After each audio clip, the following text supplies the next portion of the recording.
Então, boa noite a todos, caríssimos irmãos. Um ano depois, aqui estou eu, de novo. E nós vamos falar hoje sobre a parábola do filho pródigo. A parábola todos vocês conhecem, aliás, uma das mais conhecidas do Novo Testamento. Mas assim mesmo eu vou ler a parábola. Eu vou falar uma coisa para vocês. Eu falo de evangelho desde os meus 23 anos, não tem tanto tempo assim também, né? Mas cada vez que eu falo sobre esta parábola, eu descubro um detalhe a mais.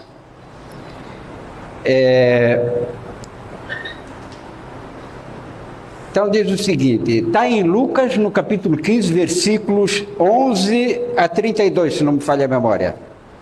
Mas começa no versículo 11. E Jesus continuou: um homem tinha 2 filhos. O mais novo reivindicou a seu pai: Pai, dá-me a parte da herança a que tenho direito.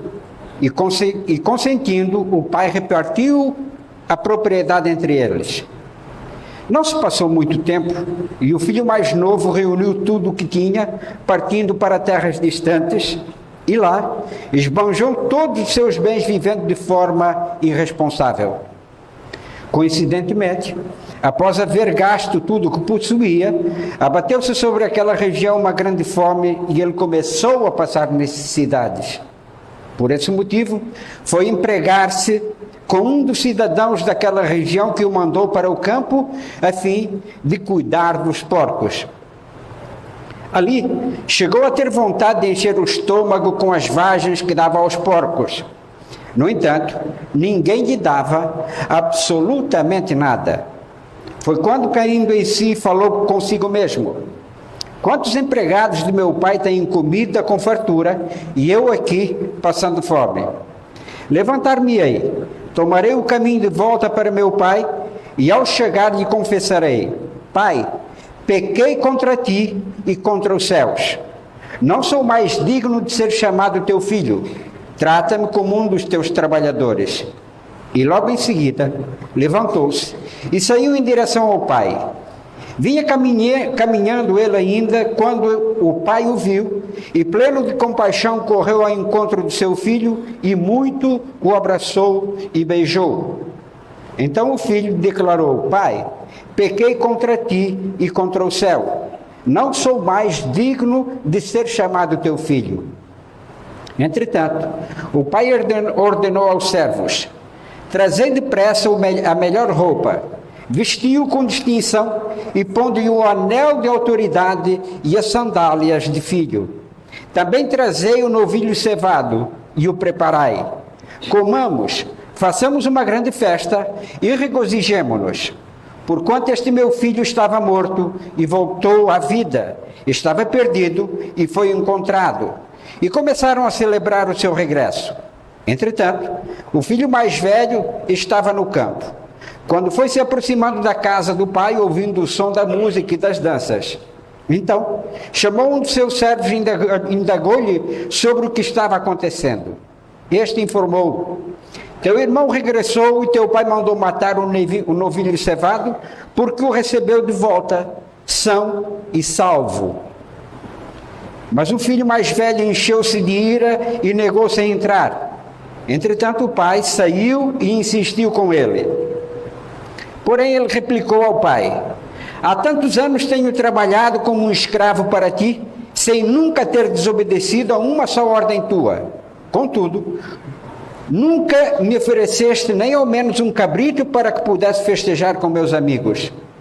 No entanto, chegando a casa esse teu filho que pôs fora os teus bens com prostitutas, tu ordenaste matar o novilho para ele. Então lhe arrasou o pai: meu filho, tu sempre estás comigo. Tudo que possuo é igualmente teu. Porém, nós tínhamos que celebrar muito a volta deste teu irmão e regozijar-nos, porque ele estava morto e reviveu. Estava sem esperança e foi salvo. Muito bem, caríssimos irmãos. A primeira impressão é aquilo que acontece com muitos de nós, né? A gente sai de casa, mas há momentos da vida em que o porto seguro é a volta. Deus é a personificação deste pai. E vocês veem que é o filho mais novo, que o filho mais novo é sempre o mais sapeca, né? O homem tem 2 filhos, e o mais novo acha-se no direito de pegar a sua parte da herança porque quer viver a sua vida à sua maneira. Vejam, o pai não discute com ele. O pai simplesmente faz a vontade do filho. Por quê? Porque sabe que o filho tem a liberdade, tem um livre-arbítrio de decidir sobre a sua própria vida. O mesmo acontece com a gente. Nós temos tudo ao nosso alcance. Deus dá-nos o sol, a chuva, o trabalho, a família, o lar. Nós temos tudo ao nosso alcance. Dá-nos o conhecimento, deu-nos o seu Filho unigênito para nos ensinar. E o que nós fazemos com tudo aquilo que Ele nos dá? Qual é o valor que a gente dá às coisas que Deus nos proporciona? Claro que o trabalho que temos é para nos sustentarmos no espaço de tempo em que estivermos aqui vivendo mais uma vida na carne. Teremos outras. Mas o nosso trabalho fundamental é o nosso desenvolvimento espiritual, o nosso aprendizado. É nós estarmos em comunhão com aquele que nos criou e a consciência que temos de que Ele nos criou e que Ele é o Pai. Então Deus não vai discutir com a gente.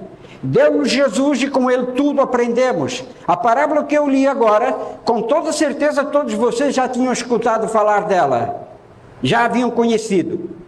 Mas é preciso que a gente recobre a consciência sobre tudo aquilo que Jesus nos disse, para que lentamente a gente possa despertar. Nós estamos nos convertendo. Paulo foi o único convertido que eu conheço que de uma hora para outra ele virou um cristão. Nós não. Nós lenta e gradativamente estamos tomando consciência de que Deus sim é o Pai. Aquele Pai, o Criador, que não está aqui nem acolá, que está dentro de cada um de nós. Então Deus dá-nos a liberdade de nós seguirmos, deu-nos as riquezas, deu-nos o conhecimento, permitiu-nos desenvolver o nosso potencial, a nossa inteligência, o nosso intelecto, e agora a gente que faça com isso aquilo que quisermos. Bom, mas o mais importante é que, num momento determinado, e assim somos todos nós, a gente costuma dizer até o seguinte: para a doutrina espírita, todos hão de vir um dia. Porque me lembro que o Jaci Regis, certa vez, disse que a doutrina espírita é elitista, é para elites. Ele foi muito criticado, mas eu compreendo exatamente aquilo que ele queria dizer, porque não adianta vir se não tiver a consciência daquilo que é o caminho que nos leva a Deus e a responsabilidade que temos com tudo isso. Eu brinco às vezes dizendo que me arrependo profundamente de ter conhecido a doutrina espírita aos 20 anos de idade, mas agora não adianta fingir que não sei, porque ela me deu responsabilidade e podou-me até na minha juventude de fazer muita besteira. O problema é que, como nós temos ímpetos determinados, a gente não pode mais falhar, principalmente no lugar onde eu estou falando, porque falo de evangelho e as pessoas às vezes acham que eu sou perfeito. A minha mãe acha que eu sou, mas a minha ex-esposa, a minha sogra não. Sabe? Porque cada um é cada um. Porque aquilo que eu conheço, eu estou tentando colocar em prática, mas não consigo. Eu até tento, mas o outro nunca deixa. Não sou eu, é o outro que não permite que eu seja bom o tempo todo. Porque eu costumo dizer que viver evangelicamente é a coisa mais simples, se eu for um eremita. Se eu me isolar no meio do mato, com toda certeza eu vou viver o Evangelho. Não vou pensar nada de ruim, não vou falar mal de ninguém, porque não vou ter ninguém para conversar. Mas conviver evangelicamente, essa é a coisa mais difícil. Conviver até com as pessoas que não são próximas. Por quê? Porque a capacidade que cada um de nós tem de entender a vida é diferente. E até as necessidades que temos nessa vida é diferente também. Ora, este filho, ou este homem, tinha 2 filhos, eles entendiam a vida de forma diferente. Mas há um momento em que ele desperta para a realidade, porque quando se diz que a doutrina é elitista, é que para compreendê-la é muito difícil, e até muito difícil até aceitar essa compreensão. Então, mas há um momento que depois de muito sofrer, e é aquilo que a gente diz aqui, hão de vir pela dor ou pelo amor, normalmente 95% vem sempre pela dor, pela necessidade, porque há sempre um problema em casa, uma doença, um problema de relacionamento, etc. Vou lá para ver se os espíritos resolvem, mas os espíritos não resolvem não. Nós temos que resolver, porque a partir do entendimento que temos, a solução está sempre dentro de cada um de nós, não nos iludamos. O que a gente às vezes consegue aqui é o despertar, e consegue muitas vezes o apoio do nosso anjo, que às vezes está esquecido. Quantas pessoas se lembram que tem um anjo da guarda que anda 24 horas com ele, até olhando as besteiras que o camarada faz, né? Então, há muitas vezes em que esse próprio anjo da guarda atrapalha a nossa vida, né? Porque a gente não pode fazer aquilo que quer, porque sabe que ele está ali. Mas nós não nos lembramos.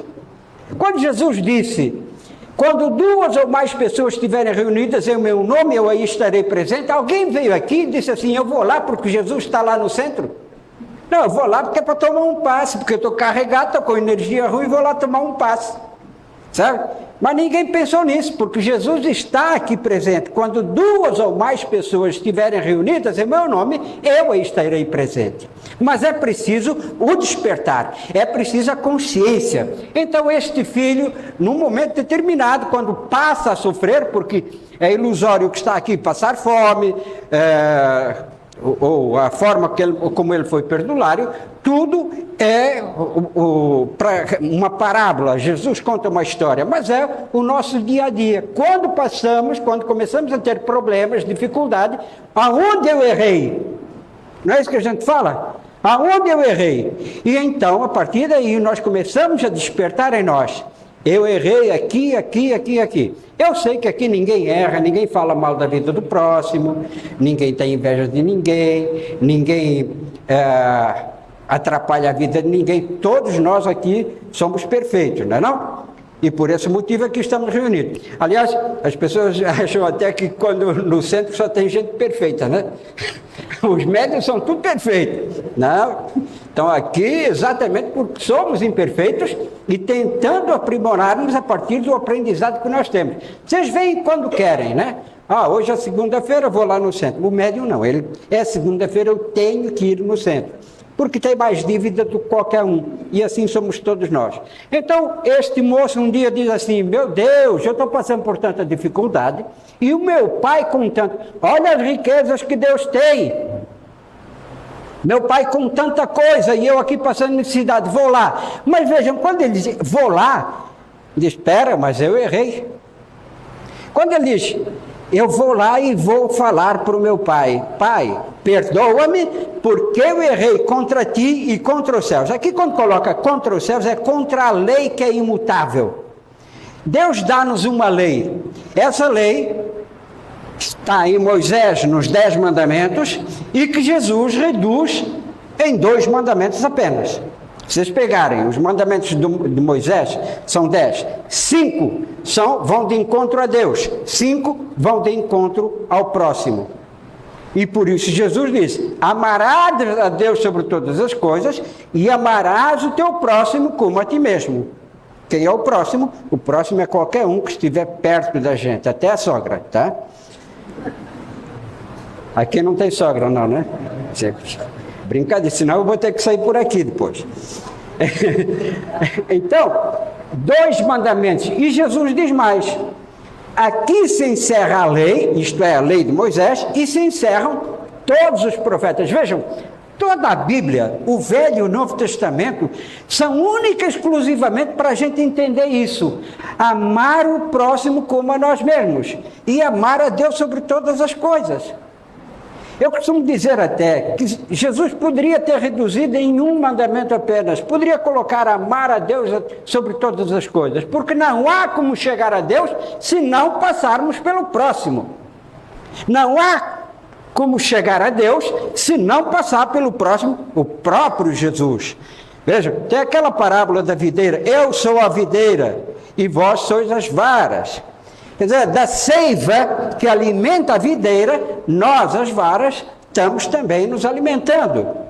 Então, Jesus poderia colocar apenas: amarás o teu próximo, a Deus sobre todas as coisas, ou amarás o próximo como a ti mesmo. Deus não quer e não precisa ser idolatrado, precisa ser compreendido. Então esse jovem diz: pequei contra Deus, contra ti, e pequei contra os céus, pequei contra a lei, infringi a lei do amor, do entendimento. Perdoa-me. O pai não precisa que o filho peça perdão, vem ao seu encontro. E assim somos todos nós, quando quisermos ir de encontro a Deus. Não nos preocupemos, porque Ele vai nos abraçar. Se nós estivermos ali conscientes de tudo quanto tenhamos feito de errado, e é aí que há a remissão dos pecados de cada um de nós, porque, quer dizer, eliminamos, não precisamos ali naquele momento resgatar, mas eliminando o erro que cometemos, nós despertamos para uma nova realidade e tomamos um novo caminho. Ora, o homem manda trazer então roupa, porque esse jovem, a partir do momento em que se conscientiza de uma nova verdade, ele está vestindo uma nova roupa. Não é mais aquela roupa antiga, aquela roupa velha. A sua roupagem, que é aquilo que aparenta, aquilo que aparece primeiro, tem que ser nova. Colocai-lhe novas sandálias, porque os caminhos percorridos até agora foram percorridos com sandálias velhas. E colocai-lhe uma aliança no dedo, o anel. Mas é o anel, essa aliança que a gente precisa e quer fazer com Deus, porque a nossa proposta, a proposta da nossa vida, é fazermos essa aliança com Deus. Isto é, fazer despertar esse Deus que está dentro de cada um de nós, que nós não conseguimos ainda despertar, porque não o compreendemos. Nós não conseguimos ainda fazer aliança com Cristo, porque Cristo é real. Cristo esteve com a gente, conhecemos a história do Cristo, mas não conseguimos ainda fazer uma aliança com Ele. Dizem os evangelhos que a salvação está na nossa aceitação ao Cristo. Nós não acreditamos que a simples aceitação nos dê a salvação. O que nos dá a salvação é a compreensão para aquilo que foi o Cristo durante a vida, as modificações que Ele fez ao longo da história, dentro da antropologia, e as modificações que Ele está fazendo dentro de cada um de nós. Isto é, a partir do momento em que compreendemos o seu trabalho, compreendemos a sua obra, sabemos que Ele esteve aqui por um motivo. E que, vejam, caríssimos irmãos, nos diz o seguinte: não vim ao mundo para julgá-lo, muito menos para condená-lo. Por quê? Porque tal qual como nós, conhecendo cada filho, ou este homem que conhecia os seus 2 filhos, o próprio Cristo sabia quem éramos nós. E sabia que Ele vinha porque éramos imperfeitos. Então não adianta a gente estar condenando as pessoas uns aos outros, porque cada um está no estágio que está. O que é importante é descobrir ou ter a consciência de que esse estágio é o ponto de partida para nos levar, então, a Deus, isto é, ocupar aquele lugar que Jesus diz, iria preparar-nos quando daqui partisse, e que um dia, lá onde Ele estivesse, nós estaríamos também. Mas é necessário conquistar esse lugar através de quê? Da nossa transformação moral, a ponto de amarmos o mundo sobre todas as circunstâncias, independentemente daquilo que vejamos à nossa volta.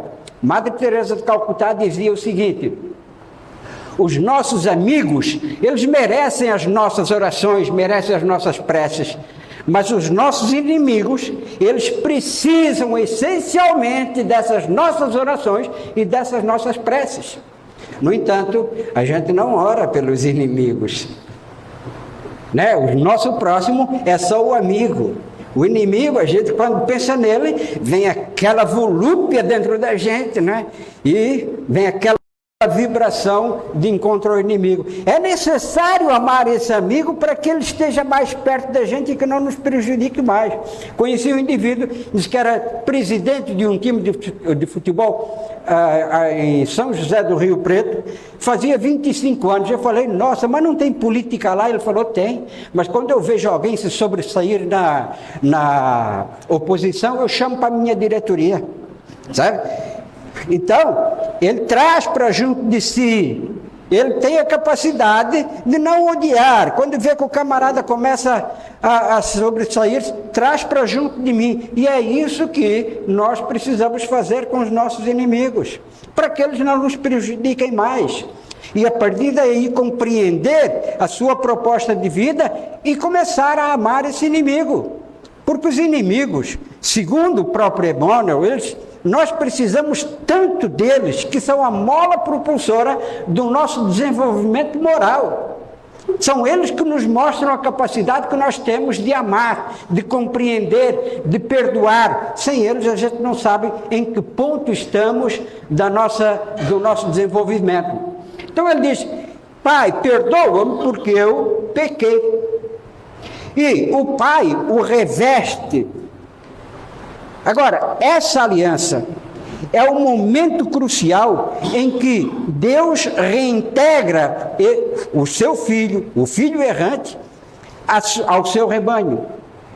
É o momento em que, por exemplo, um casal, quando se casa, coloca uma aliança no dedo. Ali significa que está amarrado e não vai desamarrar mais, né?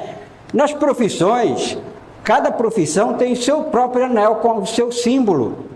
E Deus quer que cada um de nós carregue no dedo um anel que nos una a Ele.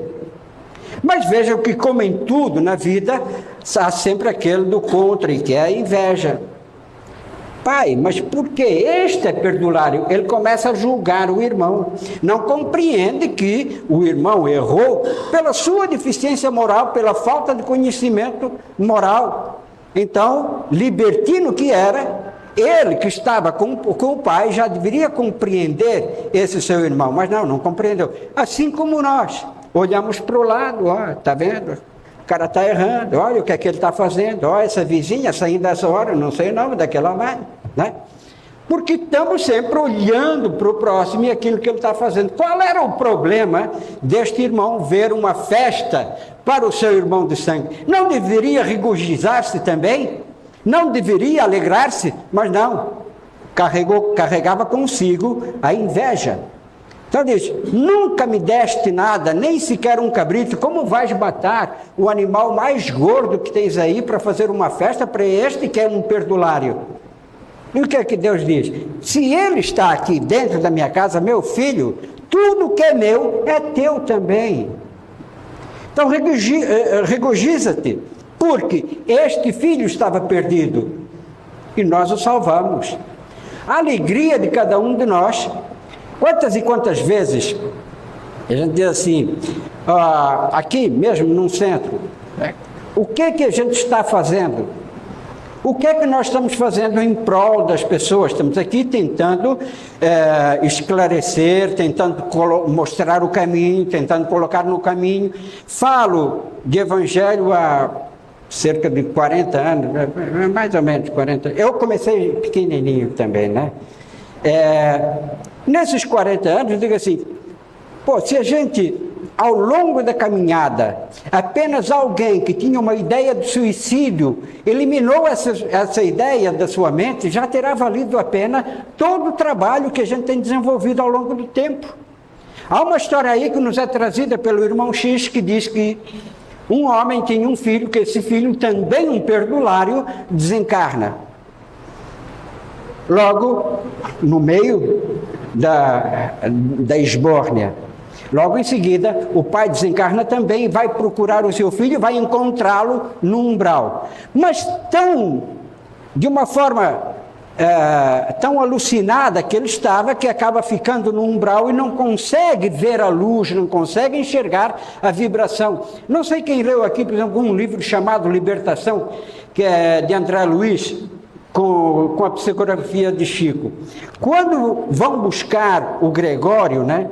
há uma pergunta que é feita ali, o mentor pergunta para a mãe do Gregório, como é que ele está? Ela diz o seguinte, olha, nos últimos 50 anos ele já consegue perceber as minhas vibrações, nos últimos 50 anos. Esse Gregório, se vocês forem ler o livro, faz parte daquela coleção de André Luiz, que são 17 livros, foi o Papa Gregório que instituiu aqui na Terra a Inquisição. Ele vai para o mundo espiritual, vai para o umbral, mas não vai assim de uma forma sofrendo. Ele cria uma organização também no mundo espiritual, como muitos pastores e até cardeais, etc., vão fazer quando daqui saírem. Porque a ânsia de poder e de controle sobre o povo é importante para o ego de cada um. Então esse homem vai procurar seu filho e encontra, mas o filho não percebe as suas vibrações. Até que 90 anos depois, o homem indo até o umbral todos os dias, vibrar, dar um passe no filho, o filho consegue despertar e ele carrega o filho trazendo no colo para a colônia. E quando ele pergunta, pô, mas 90 anos, será que valeu a pena você, 90 anos, indo todo dia para vibrar por um filho? Ele falou, claro que valeu a pena. Se eu não fosse lá todos os dias, quem sabe, teriam demorado 90 séculos para que ele tivesse despertado. Por quê? Porque o despertar de cada um de nós é difícil. Nós estamos num centro espírita e viemos aqui, às vezes viemos até com outro propósito, mas chegamos aqui e vimos que tinha aqui um portuguesinho bonito para falar, né? Então a gente ficou, né? Mas está muita gente aí que você não vai conseguir falar de Jesus. Você não vai conseguir falar de Cristo, você não vai conseguir falar de amor, você não vai conseguir falar de despertar, você não vai conseguir falar de um caminho que se abre para que a gente encontre a felicidade, porque a felicidade de muitos, a esta hora, ainda está diante de uma televisão, ou está num bar, tomando uma cerveja, etc. A felicidade, ela é diferente para cada um de nós. O despertar é diferente para cada um de nós. Mas o primeiro passo nós já demos, viemos em busca de alguma coisa e começamos aqui a despertar para uma nova realidade, entender quais são os nossos erros, quais são as nossas deficiências, para que no momento certo a gente consiga dizer realmente a Deus, pequei contra ti e pequei contra os céus, coloca no meu dedo a aliança, porque a partir deste momento eu quero uma aliança contigo. Nesse momento, nós teremos encontrado então o caminho que nos leva à felicidade, que nos terá colocado naquele lugar que Jesus disse iria preparar-nos quando daqui partiu. Porque então, o trabalho que ele teve, as dores que passou, o sofrimento pelo qual passou, terá valido a pena. Pergunta a uma mãe, por exemplo, que vê um filho formado e diz assim, valeu a pena toda a dor, todo o sofrimento, as dores do parto, criar um filho que não é fácil, né?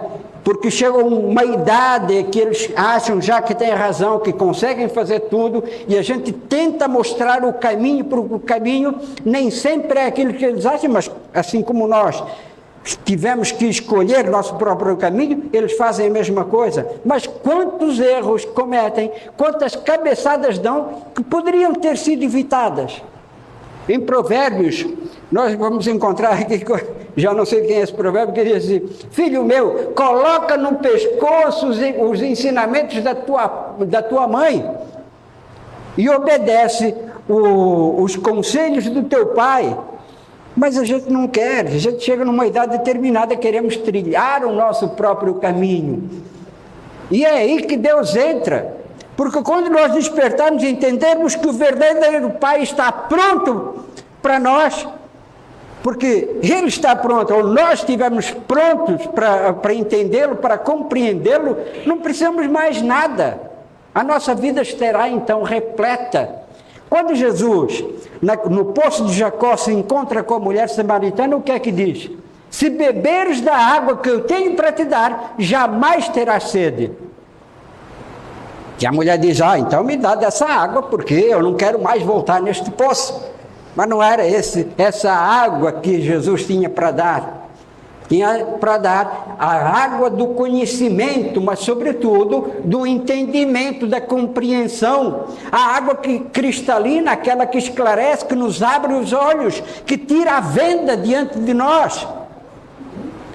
que nos mostra que vale a pena sim a gente se comportar de forma melhor, a gente tentar descobrir a Deus dentro de cada um de nós, que amar o próximo nos faz felizes. Experimenta dar uma balinha para uma criança. Entenda no seu olhar, o sorriso que ela te dá, a sua própria felicidade. Quando se diz que a mãe, né, ser mãe é padecer no paraíso, apesar de toda a dor e sofrimento, ainda assim estará feliz. Eu me lembro que algum tempo atrás eu vi uma reportagem ali na Cracolândia, em São Paulo, com um menino de 15 anos que perambulava por ali. A avó vinha lá da Zona Leste e vinha procurar o neto para quê? Para lhe trazer roupa limpa e para lhe dar dinheiro para que ele pudesse se alimentar. Chegava lá e não encontrava o menino, então ia ali no bar, né, e deixava com o dono do bar roupas limpas para o menino e pagava a conta que ele já tivesse lá e dizia, se ele precisar de mais alguma coisa para comer, para tomar um refrigerante, pode dar, porque daqui a 15 dias eu volto. E eu, olhando aquilo, disse, meu Deus, não era sequer a mãe, era a avó. Isto é realmente amar. Isto é realmente abraçar o filho para si e, apesar dos erros que ele possa cometer, entender que ainda assim esse amor vale a pena, porque se não fizer isso, por quanto tempo mais ele permanecerá ali, perdido, desiludido na vida que escolheu para si? Talvez esse amor o faça um dia despertar para uma nova realidade, mas sobretudo entender que há alguém que o ama, alguém que o acarinha, alguém que o abraça. E nós temos isso. Do alto da cruz diz Jesus, amai-vos uns aos outros, assim como eu vos amei.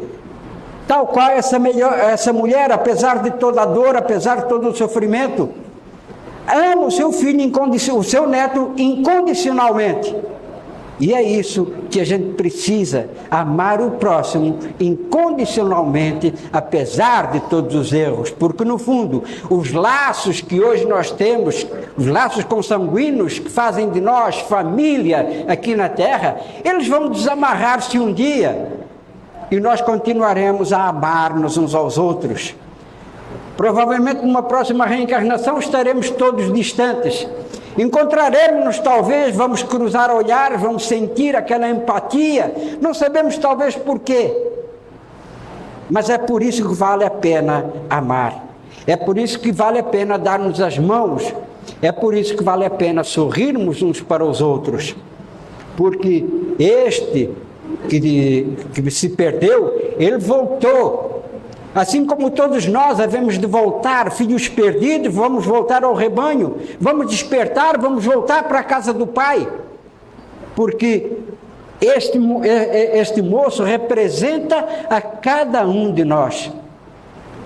E assim, caríssimos irmãos, encerramos por aqui, porque é chegado o momento, ok?